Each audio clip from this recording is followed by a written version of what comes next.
Entonces el creyente fiel batalla constantemente con su carne, con su pecado, con su ignorancia, con su pereza, incluso pelea contra la tentación de hacer cosas que son buenas en sí mismas en lugar de otras cosas que son infinitamente importantes. A ver, hermanos, ¿a qué tenemos que dedicarnos como iglesia? ¿Ayudar a los pobres solamente, a darles de comer a los hambrientos? ¿A eso tenemos que dedicarnos y concentrarnos? No. Ahora, eso no significa que no ayudemos a la gente en necesidad. Pero nuestro principal y más importante propósito es anunciar el mensaje de salvación.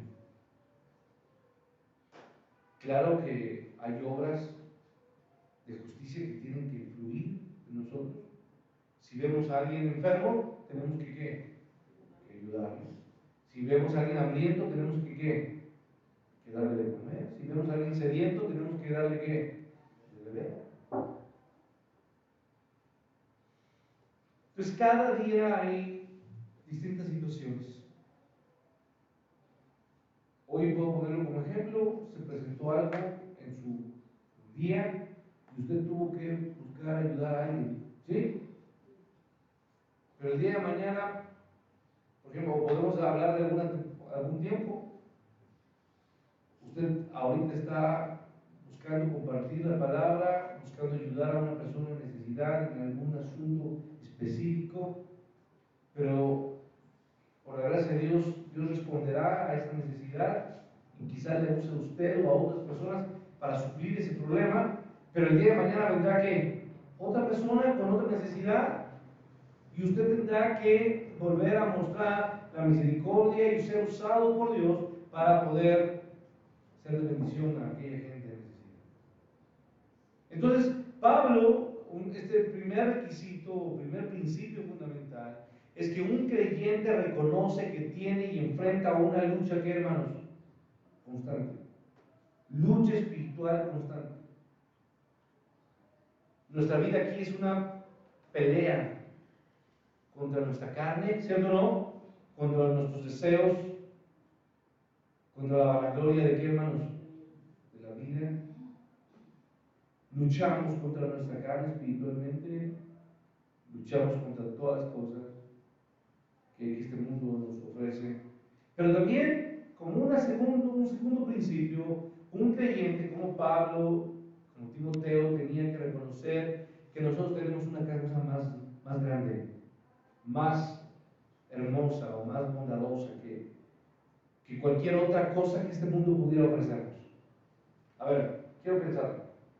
Usted en esta vida se proyecta y usted puede proyectar diferentes cosas. ¿Qué ser o qué hacer de su vida?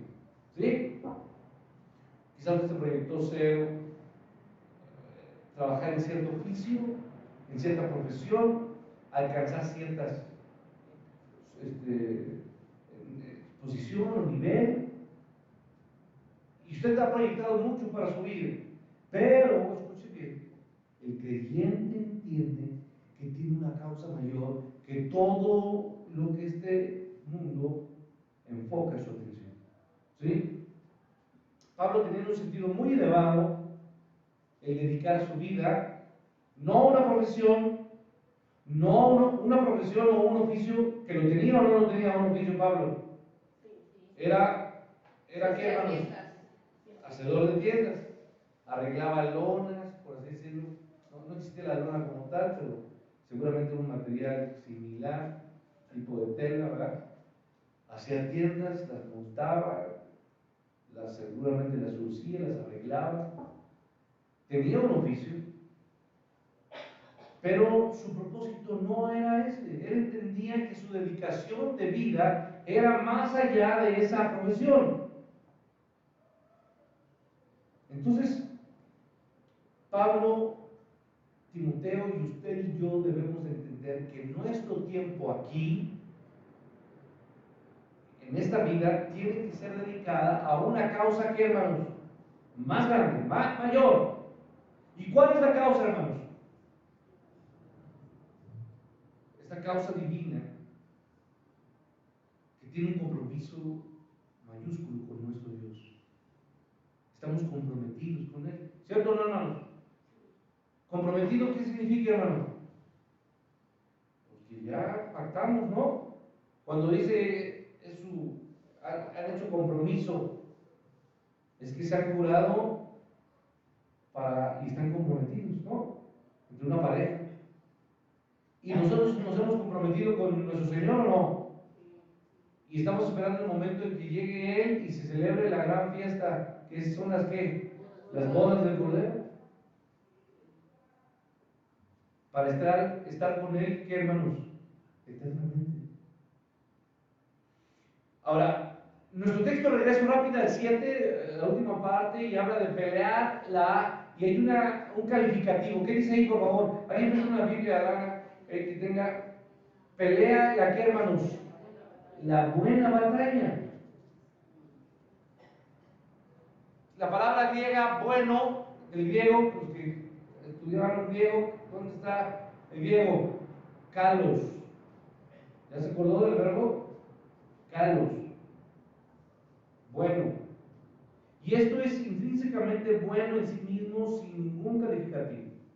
Y también se usó para lo que es inherentemente y genuinamente bello, para las cosas que se ajustan por completo a la naturaleza y al propósito básico. En otras partes del Nuevo Testamento se usa en muchas ocasiones, en varios momentos. En Mateo se emplea para el buen fruto. A ver, pues rápidamente, vamos a Mateo 3. Sé que la tarde le gana mucho el sueño, pero quiero que no le gane. Vaya a Mateo capítulo 3. Ahí en Mateo vamos a estar en varios pasajes.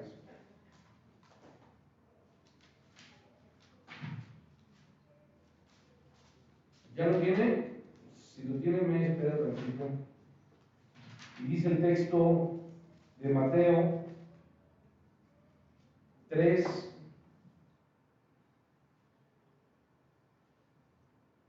verso 10, dice, y ya también el hacha está que puesta en la raíz de los árboles, por tanto, todo árbol que da buen fruto es que, hermanos, cortado. Entonces, hermanos, fíjense que no se trata simplemente de dar fruto, ¿o sí? Dar buen fruto. ¿Le ha pasado o no le ha pasado? Que de repente, fíjense que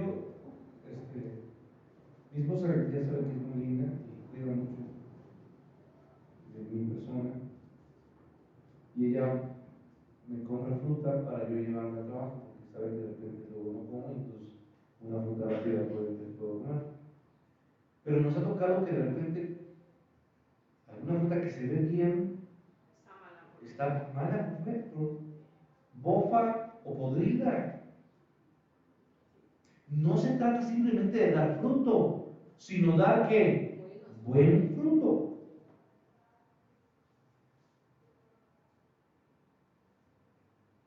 Entonces, aquí la palabra kalos, buen fruto. Y luego rápido váyase al capítulo 12, acompáñenme ahí mismo. Capítulo 12, por favor. Dice el texto, estamos ya en me voy a cualquiera que dijere, verso 32, alguna palabra contra el Hijo del Hombre, o sea, contra Él, le será perdonado, pero el que hable contra quién, contra el Espíritu Santo, no le será perdonado. Y esto le conocemos como el único pecado que no es perdonado es la blasfemia contra quién, contra el Espíritu Santo. No le será perdonado ni en este siglo ni en el venidero, o sea, nunca. Pero verso 33, o hacer el árbol kalos bueno, ¿sí? Hacer el árbol bueno y su fruto ¿qué? Bueno. Entonces, me refiero a que se ocupa esta palabra. Voy a una más rápidamente, hermanos, al 13, capítulo 13, ahí mismo, la siguiente hoja, verso, me sigue, estamos hablando de la parábola del quebrador. Y dice en el versículo 7, y parte cayó entre espinos, y los espinos crecieron y la ahogaron, pero parte cayó, y ahí está, otra vez, ¿en qué? En buena, calos, buena tierra. Y finalmente en el versículo 48, aquí mismo en el capítulo 13, dice el verso 47, asimismo el reino de los cielos es semejante a una red que echada en el mar recoge toda clase de peces. Y una vez llena, como los frijoles, hermanos. ¿Qué pasa con los frijoles, hermanos? A ver, ponte a separar los frijoles. Dice, y una vez llena, la sacan a la orilla y sentados, ¿qué hacen? Recogen lo que, lo bueno en cestas y lo malo lo echan fuera. Bueno, entonces, regreso al punto. Pablo usa esta palabra bueno para la ley de Dios, inclusive en Romanos 7, ya no, quizá no tendrán tiempo, yo se lo voy a leer. 7:16 dice, y si lo que no quiero esto hago, apruebo que la ley es buena, la ley es buena. Y para todas sus criaturas, dice Pablo a Timoteo, porque todo lo que Dios creó es que, hermanos, es bueno. Y en la creación, en cada día que Dios iba avanzando, cada día, ¿qué decía? Y vio Dios que todo lo había sido, ¿qué? Bueno. Bueno, ok. Entonces, Pablo estaba absolutamente sorprendido. Y yo puedo decirme, hermanos, a ver, aquí quiero su atención. Hoy también tenemos que sorprendernos. Porque Pablo estaba sorprendido de que tantos creyentes estuvieran buscando sus propios, ¿qué, hermanos? Intereses. Filipenses, vamos a Filipenses, por favor. Es un buen punto.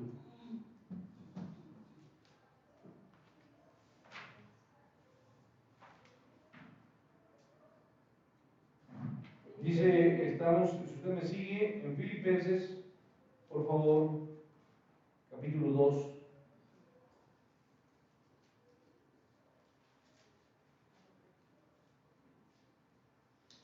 Voy a leer desde el versículo 19. Espero en el Señor Jesús enviaros pronto a Timoteo para que yo también esté de buen ánimo al saber de vuestro estado, pues a ninguno tengo del mismo ánimo y que tan sinceramente se interese por vosotros. Está hablando de Timoteo, dice, él tiene interés, como yo lo tengo, por ustedes. Verso 21, lea conmigo, porque todos buscan ¿qué? Lo suyo propio, no lo que es de quién, de Cristo. Hermanos, es lamentable. 2:21. Hermanos, a ver, aquí atención. Qué lamentable es que hoy, como en los tiempos de Pablo, la gente que iba a la iglesia estuviera buscando, ¿qué, hermanos? Sus propios intereses. Y no lo que es de quién, lo que es de Cristo Jesús. Esto es una realidad que Pablo tuvo que enfrentar. De forma completamente opuesta, Pablo consideraba que sus propias credenciales, sus propios logros religiosos, hermanos, ¿qué hizo con sus logros religiosos? Los tomó ¿por qué, hermanos? Por basura. Ahí denle la vuelta, ahí en su Biblia, Filipenses 3, por favor, si usted me acompaña. Voy a leer desde el versículo 4, aunque yo también tengo de qué confiarme en la carne, o sea, en mis capacidades, en mis logros, en mis títulos que yo he ganado. Pablo dice en el versículo 4, si alguno piensa que tiene de qué confiar en la carne, ¿qué dice? Yo más. Verso 5, Filipenses 3:5, circuncidado al octavo día, del linaje de Israel, de la tribu de quién? De Benjamín, hebreo de hebreos, en cuanto a la ley, ¿qué? Fariseo, en cuanto a celo, perseguidor de la iglesia, en cuanto a la justicia, que es en la ley, ¿qué? Irreprensible. Pero cuantas cosas eran para mí ganancia, las he estimado como, ¿qué, hermanos? Como pérdida. ¿Por qué? Por amor a Cristo. Entonces, hermanos, todo lo gente de la carne, de lo que la gente está buscando, porque la gente reconoce su posición, sus títulos, su comodidad, su dinero, su cuenta bancaria, lo que tiene, las cosas que ha logrado obtener o tener. Usted acuérdese, aunque la filosofía discutía el punto más importante, pienso luego que, luego existo. Hoy para nosotros es primero compro o tengo, y si no tengo no existo, no soy, ¿me explico? Dejo de ser. Qué lamentable es. Pero la gente nos ve como con signos de qué, hermanos, de pesos. Lo que puedan sacarnos, si podemos sacarle algo, vale para nosotros, si no, simplemente no me sirve.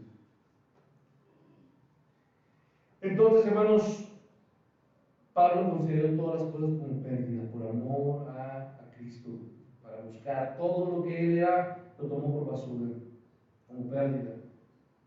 ¿Qué quiere decir? Que a Pablo no le importaba otra cosa excepto la causa de quién, hermanos, de Cristo. Para Pablo era de gran satisfacción también ver que su hijo en la fe, Timoteo, estaba ¿qué? Enamorado, estaba apasionado por la misma pasión que ¿quién? Que la de él. Él estaba lleno de gozo de ver que su hijo en la fe, este joven Timoteo, amaba con la misma pasión que él amaba la obra de Cristo. Y mire, vea rápidamente, 1 Corintios 6, por favor, vamos a avanzar para ya terminar. 1 Pablo a los Corintios, ¿sí lo tiene?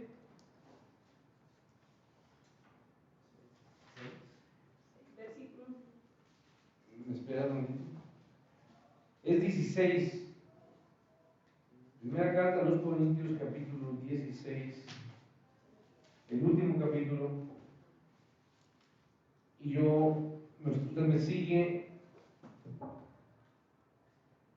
Dice el verso 7, porque no quiero veros ahora de paso, pues espero estar con vosotros algún tiempo, si el Señor lo permite, pero estaré en Éfeso hasta Pentecostés, porque se me ha abierto puerta grande y eficaz, y muchos que dicen son los adversarios, pero lea conmigo el verso 10, y si llega Timoteo, mirad que esté con vosotros con tranquilidad, porque él hace la obra del Señor, así como, a ver hermano, ¿lo había invitado a Pablo o no?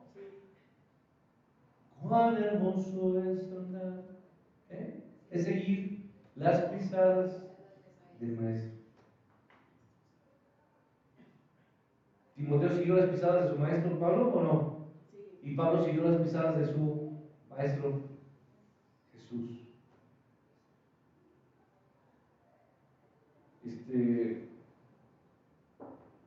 Para Pablo entonces era de gran satisfacción ver que Timoteo hacía la obra del Señor, y dice, así como yo.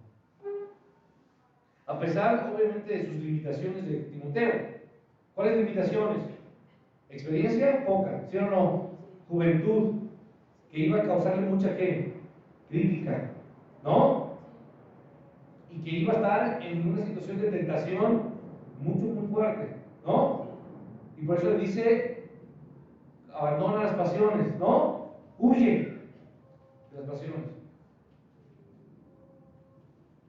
Estaba en una posición difícil Timoteo, limitado, pero él siguió las pisadas del maestro, sirviendo desinteresadamente, pero sobre todo, hermano, desinteresadamente y desgastándose.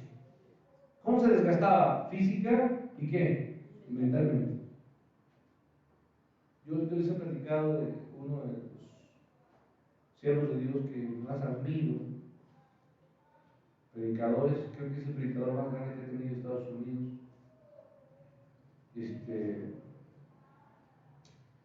Que él cuidaba su alimentación para dormir poco, porque dedicaba mucho tiempo a qué, hermanos, a estudiar el palabra.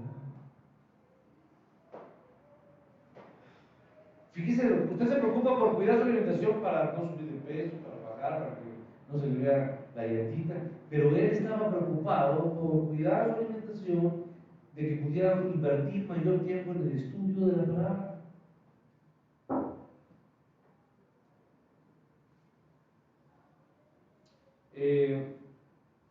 Entonces, los cristianos, yo quiero que esto le quede claro. Pablo vio como su hijo Timoteo seguía con la misma pasión y había valorado con gran estima el llamado del Señor, ¿sí?, al servicio. Y esto obviamente hizo alegrar el corazón de Pablo, porque veía que Timoteo en su juventud, de manera desinteresada, servía a Dios y se desgastaba física y mentalmente para la causa de Cristo, proclamando una sola cosa: la palabra de reconciliación. Reconciliar al hombre con quién, hermanos, con Dios. Y yo quiero terminar esta tarde con este punto para que usted lo recuerde. Yo le preguntaría: ¿para qué cree que usted y yo somos salvos? Los cristianos o los creyentes no somos salvos simplemente o principalmente para nuestro bien.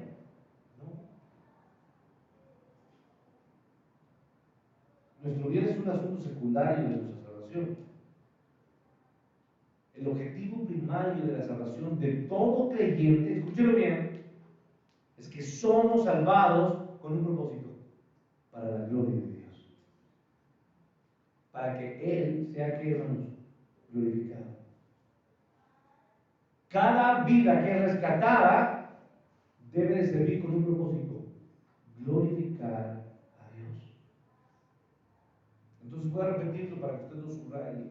Somos salvos para la gloria, no para nuestro bien. Ese no es el propósito principal de la salvación. La salvación está buscando que usted y yo estemos bien, como el objetivo principal o primario de la salvación.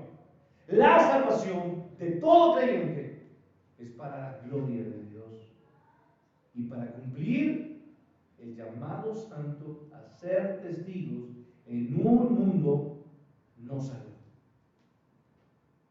Usted es salvo para la gloria y para ser testigo en este mundo sin salvación, en este mundo perdido.